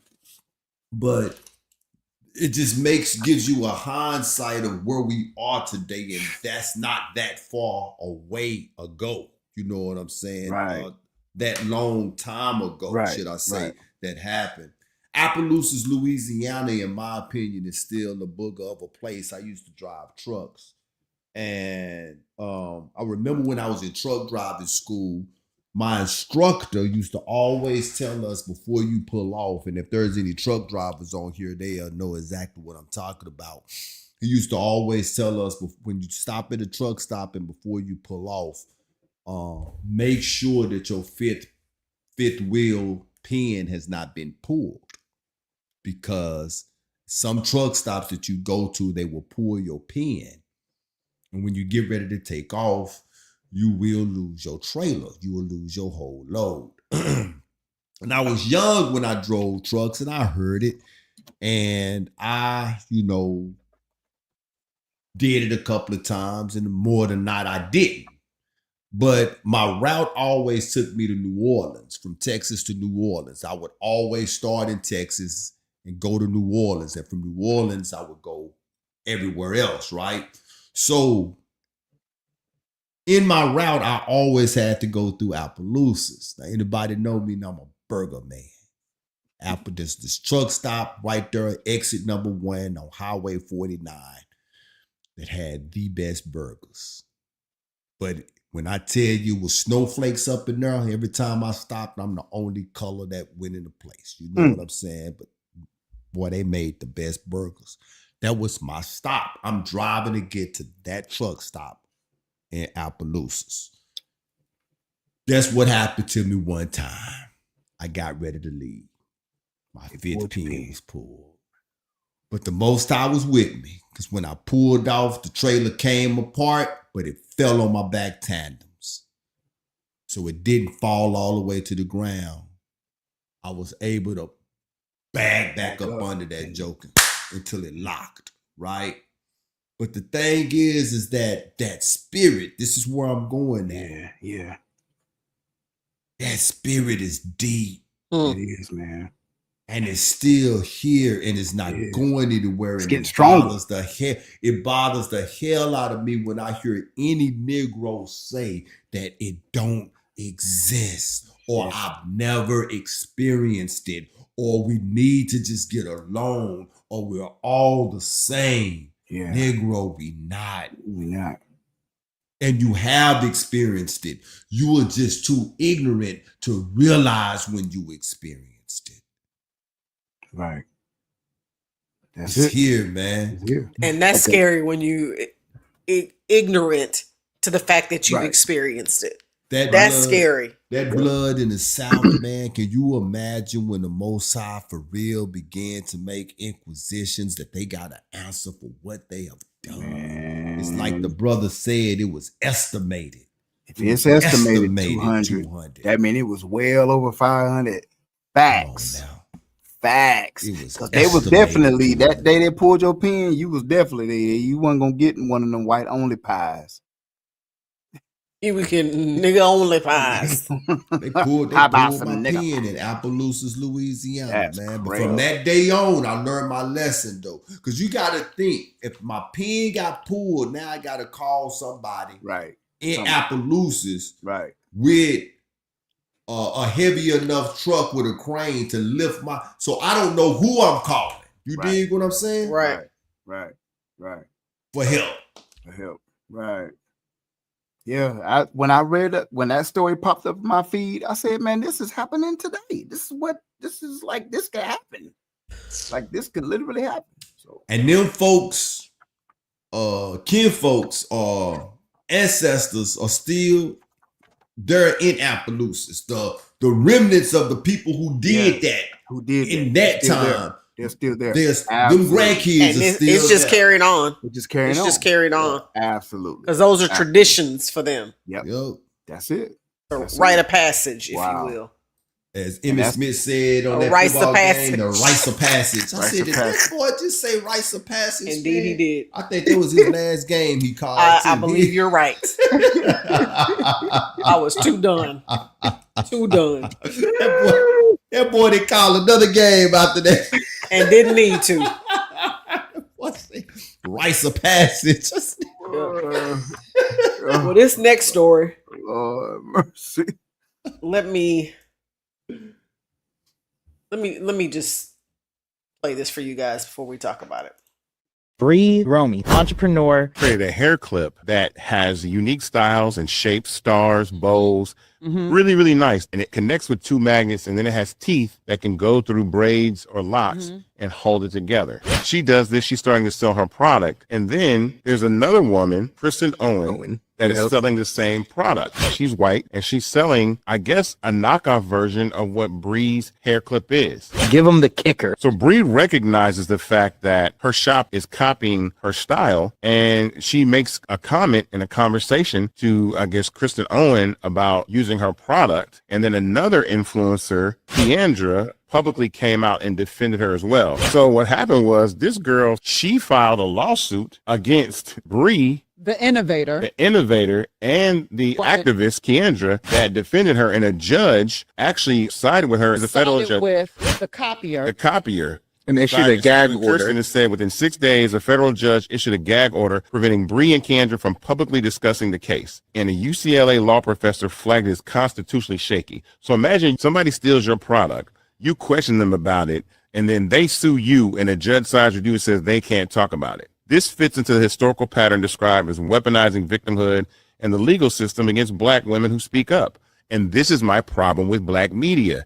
This is a huge story. There's a young Black woman that has innovated and built something, and I do not see it on the Breakfast Club. I do not see it on the Shade Room. I do not see it on the Root and the Griot. And I understand that there's a lot going on, but we have to have our ears to the ground and to our community, that when these things happen, we come to the defense of our own. Because right now, really, TikTok is really the community that's standing up for her and her product. I know that she filed a patent on the product itself, but again, we have to amplify these stories, because this is just a systematic pattern of things that Black people create. Our ideas get stolen, somebody else takes it, makes a bunch of money off of it, and we don't really have a chance to do anything about it. So this is Brianna Askew. She is the inventor and founder of the brand Bree Romy. And you saw what she created. It's called the Hair Click, and she created it in 2024. It's specifically made for us, by us, right? She documented the whole creative process with timestamps, sketches, and submitted a patent status that is pending right now to try and protect her idea and her brand.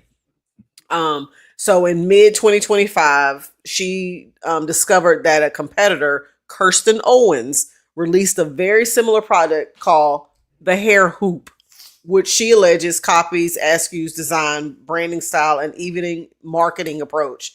Briomi sent a cease and desist to Owens, and the dispute escalated. So Owens then filed a lawsuit in Oregon's federal court. So the preliminary injunction was granted in part on August 7th. The court barred Askew and her supporter, Keandre Damone, from certain actions, like encouraging others to complain to Owens' business partners. It did not impose, though, a total gag order. They still have room to speak publicly. So Askew has gotten a lot of social media support via TikTok and launched a GoFundMe, Protect Black Creators, Support My Legal Battle, to help with her legal fees and her patent costs. And to, is it Hayes? To his Hayes, yeah, to his point. Yeah. To his point, they are not talking about this on any of the other social media platforms. I've not heard this anywhere. How I came across it? TikTok. But much like he said, imagine creating something and somebody else stealing your idea, and you're the one that get a gag order. That's been our life. Yeah. From the very beginning, as Steve-O said, the pale fella been stealing our ideas since the Rock of Ages, from food to whiskey. Exactly. You know. Andy, what's those cookies called? Famous Amos. Famous Amos. Jack Daniels, you know what I'm saying? Yeah, exactly the same thing, man. We could go. I can promise you, we could be here another 2 hours with these computers that are in front of us, and we just get to Googling all of the stuff that the pale fella has stolen from us throughout the ages. But I think the bigger story here is not that, because that's normal for them. The bigger story is what Isaac Hayes was saying, which we was talking about earlier, in the case of the young lady that started the business with her food stamps. Yep. We have no idea how many people we don't help by not lifting our voice and talking about it. Right. What good is your platform? Right. Breakfast Club, Uncle Shay Shay. What good is your platform? You know, others, I can't think of no names right now. I know the Drink Champs. Names. Yeah, Drink Champs. What good is your platforms for? You know, if you can't even make a mention. You don't have to crowd your whole show talking about it. Just mention it. Just mention it. It's enough of us that watch those platforms that if you mention it, you have made enough of us aware of it. Right. And think about how many of us now that wear locks. You are even driving her business, because if the pale chick want to steal it, well, guess what you going to make me want to do now? You're going to make me want to go find where hers at and purchase from her. Yep. But you don't mention it. And if you think about the GoFundMe, remember, and I'm just throwing this out there as a comparison. Remember the lady who made some inappropriate comments to the little black boy who took a tour? Do y'all remember how much money she raised just from her GoFundMe for her legal fees? Exactly. It was short of $1 million she raised. Yep. Short of $1 million she raised. And that was for some foolishness. Imagine how much money she could raise on her GoFundMe if any of those platforms mentioned this situation. Yeah, and you know, all it would take would be Charlemagne. If you just did Donkey of the Day for the judge and the other chick, the pale chick, just give them Donkey of the Day. 10 minutes segment. That's it. 10 minutes or less, just like how we do the BCRT. Right. Very small part of the show. Right. Just to mention, you will educate somebody to go back to these platforms. Donkey of the Day. If 15 content creators with almost 500,000 followers would mention that on TikTok or IG or Facebook, boom. Now you put pressure on the judge to be like, nah, she got the patent before you. You the one stealing now. We get, you put that pressure, but without, like Ox said, and like Isaac Hayes said, without doing that, there's no pressure. And Isaac Hayes III said something very profound. He said this, that it's a historical weaponization of victimhood. That's it. Like Steve-O back at it, and Akshay was saying, Jack Daniels didn't know how to brew that whiskey like that. It was one of us that showed him. But you don't hear that mentioned in his history. When new hires get hired on the Jack Daniels, they don't talk about that. Uncle Nearest. Yeah, they don't mention Uncle Nearest. They don't mention that. So even Kentucky Fried Chicken, that white man didn't fry that chicken. And y'all know the secret. And I can guarantee you the recipe done changed because they had to, because ain't nobody black fried that crap that they sell it now. You see how he dressed? The truth. You see how he dressed? Yeah, right? Oh yeah. The true recipe is guess what? Does y'all want to know the secret? The real secret to the recipe? Slaves cooked that chicken. Yeah, that's 100%. 100%. Slaves cooked it, and he was cooked like Master Candy. I mean, he dressed like Master Candy. Slaves cooked that chicken. That's the secret. Secret to Victoria. You know what the secret is? She black. That's the secret.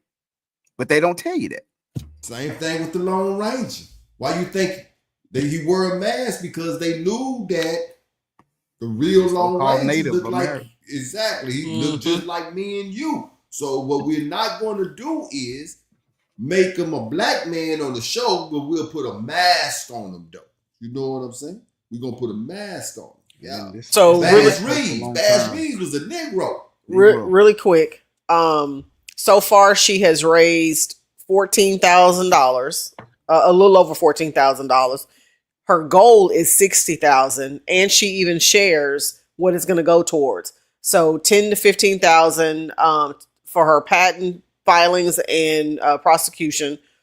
$1,000 to $3,000 will go for her new trademark registration and renewals. $10,000 to $20,000 ongoing legal consultation and guidance. And the litigation defense reserve disputes can easily exceed $50,000. So she's not asking for a whole lot. $60,000 is a drop in the bucket, right? Like what? Like, man, you supposed to be that's supposed to be, and she supposed to be sitting at 120,000 right now.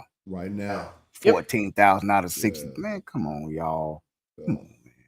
And she's had this up for at least 30 days, y'all. Well, I'm looking now. It looks like she's had it up for over 2 months. So that means it's probably done stalled out then by now. Yep. And it's like the Ox said, with that being said, all she needs is one mention on the Breakfast Club. That's it. That they'll start rising like the stock market, man. Yep. That quick, because now people know about it. You dig what I'm saying? So yeah, man. That's unfortunate, man. It really is. That breaks my heart to hear that. It really is, man. And white people can go to the courts because the courts was made for them. They are status. They are the status quo. You know what I'm saying? This is who the laws was made for. So so listen to what I'm saying. Don't hear what I'm saying. The white woman did right. She did what she was supposed to do. She went to the people that is set up in place to help her. They're not set up in place to help us. This is why we need to do what? Help ourselves. That's why Paul got so mad when we, supposed to be Hebrews, went to the law, went to the people, instead of dealing with it our own selves, man. He said, what, you go to the Romans? You know what I'm saying? When you should have dealt with this thing your own self. Look. Right. Until we start understanding that we will forever be a joke if we don't come together as a people and start loving each other. I gotta protect you so you can protect me. Look at the wild in nature, man. What animal is that they gather all around to protect the baby from the lion? Elephants. Is that the elephants? Hey, I thought it was something smaller than an elephant. But the thing is that they not getting to it because of the protection of the wall that is formed around them, man. And I'm not talking about marching.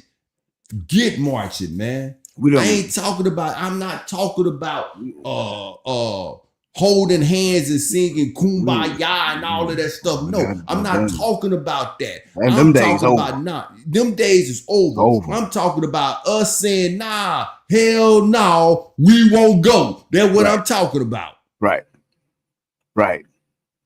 Just you gonna listen to me. Right. Yeah, we done marched and held hands to our hands and feet bleeding all over the place. We can't even put on shoes. Right. Just like you know what I'm saying? The story just came out about the McDonald's so-called black franchisee that's getting discriminated against. So now guess what? Just like Target and others, we're supposedly about to be a McDonald's boycott from all so-called blacks nationwide. So why is this again? One of the franchisees that franchise a McDonald's, older Israelite gentleman, so-called black gentleman, is saying that McDonald's is discriminated against him because he's black, and they're not helping him out like the other white franchisees. So now they're calling for a national boycott from black customers, and look like it's about to go in effect. So McDonald's that's gonna benefit us in a lot of ways, because if you still eat McDonald's, bless your heart. Right, I ain't at McDonald's. I ain't at McDonald's since 2020. And so if you still eating Shag-on nuggets and them chaps getting, we ain't had McDonald's in. It's been 5-6 years. Man, y'all better leave that McDonald's meat alone. It's not that is not meat. It is, but it ain't the meat you want. Yeah, man. It is, and it's not a secret no more. That's why I say if you still eating McDonald's, you just a full on out Cinnable. Right. You know what I'm saying? But what I'm saying is we'll come together for that. But like you said, we should have been done that. We shouldn't have to make it a national thing, an announcement. But with old girl, one of our own, that could take a viral product and go worldwide, be quiet. Cricket. Yeah. $14,000 in 60 days. Come on. Right. Yeah. Don't make no sense. All right. One last story to get to, y'all. So finally, in the wake of Charlie Kirk's death, Martin Luther King Jr.'s niece, Alveda King, is speaking out. She's defending Kirk against accusations of racism, calling him a man of faith and principle, and urging people to focus on unity instead of division. Alveda King responded to viral comparisons between Charlie Kirk and her uncle, criticizing such parallels while also offering her own reflections. So in a video message, she said she was startled by the news of Kirk's assassination and expressed compassion for his wife and family. She emphasized that Kirk stood for life, for faith, and biblical truth, and that he was unafraid to publicly invoke the name of Jesus, qualities she believed merited respect. She urged people not to attack Kirk in speech or in spirit, but instead to lift up the banner of Christ. King acknowledged the tragedy she'd experienced in her own family, the assassination of her uncle, her father, and grandmother, and she understands the impact of this kind of cowardly act. And this is why we can't come together. Listen to this.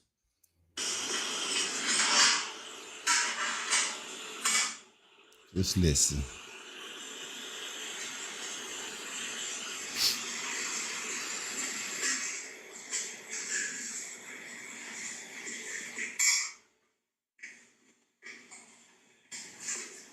Hold on.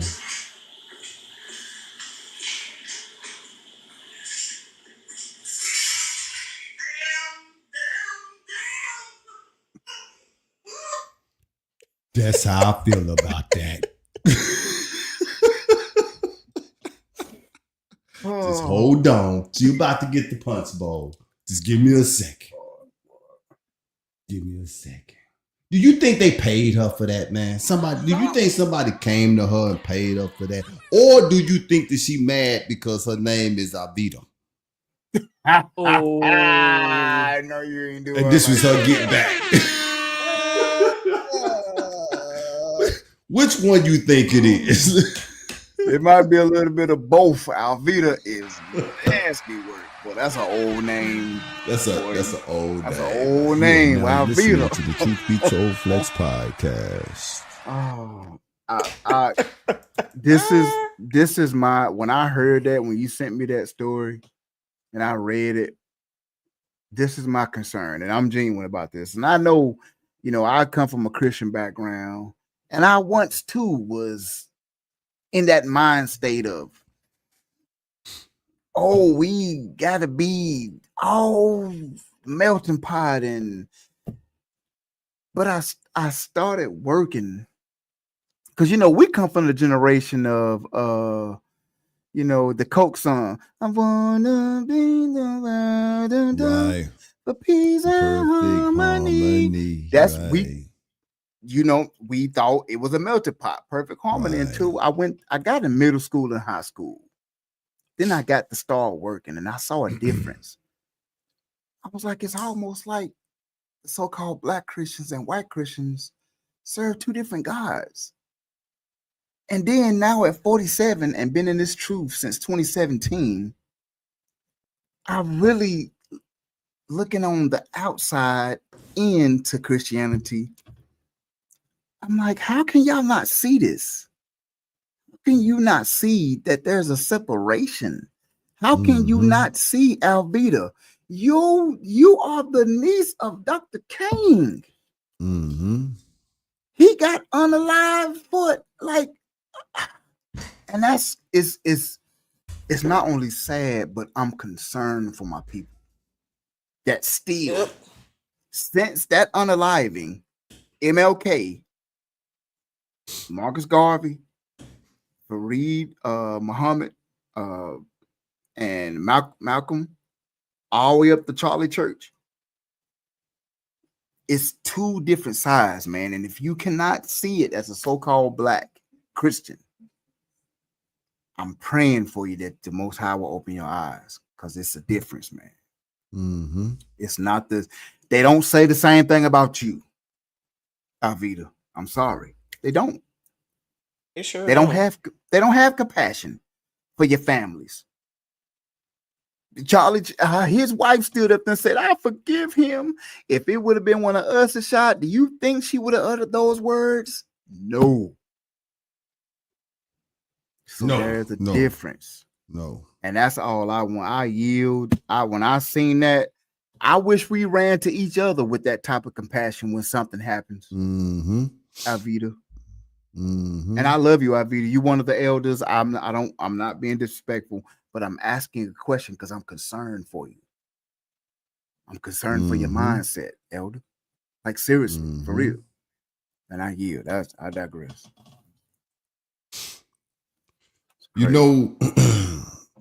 We talk about it a lot on this show, man. And we, as far as Christianity, and it's hard, man.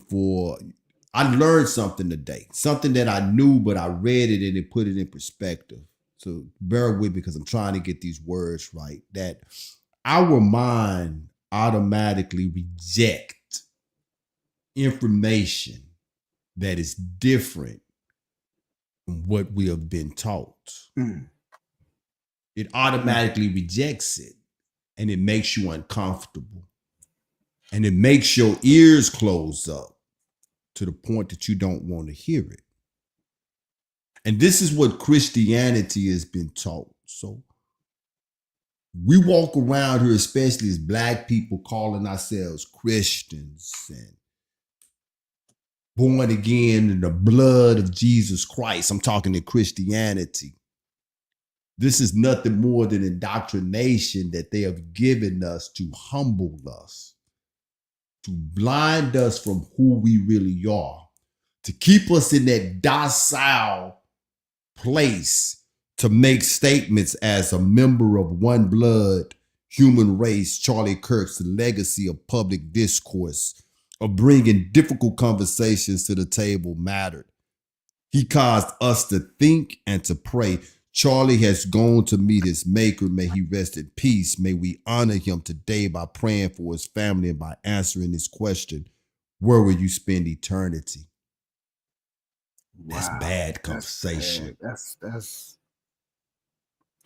bad conversation. Because throughout the Bible, if it is taught correctly, you will see that the Most High, you truly do have a favorite. You truly do. He has made a difference between all of the nations. And he said that Israel, he said that is my portion. So what that does is that separates the Christian ideology of the member of the one blood human race. But when you bring that to individuals and we are so indoctrinated, our minds automatically reject that because we have been indoctrinated from the time that we were kids to believe in Christianity. And I gotta forgive. And love is always the answer. And I cannot hate.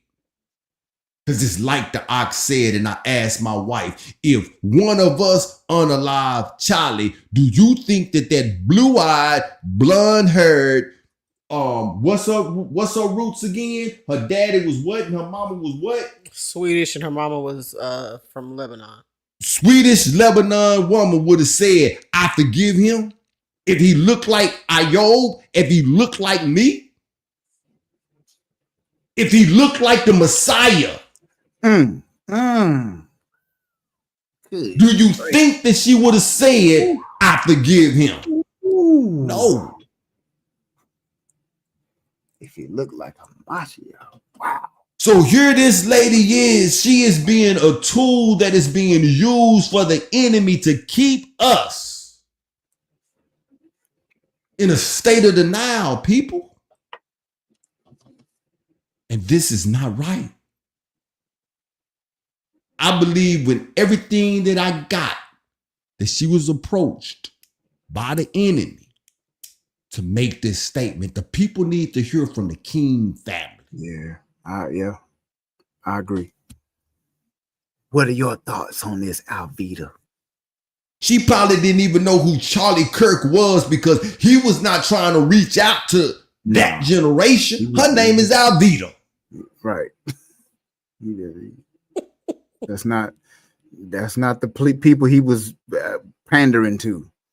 He was pandering to the 15, 16, 18, 20, 22-year-olds. So nah.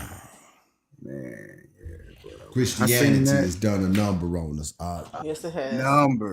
It's done a number on us. Well, a couple of quick announcements before we get out of here. Next week will be our 200th show. Man. Wow, it's been 200 shows. 200, how you say 200 in Spanish? El 200 though? Yeah. Yep. Just like that. I'm not even gonna correct you. I'm gonna let you have that one.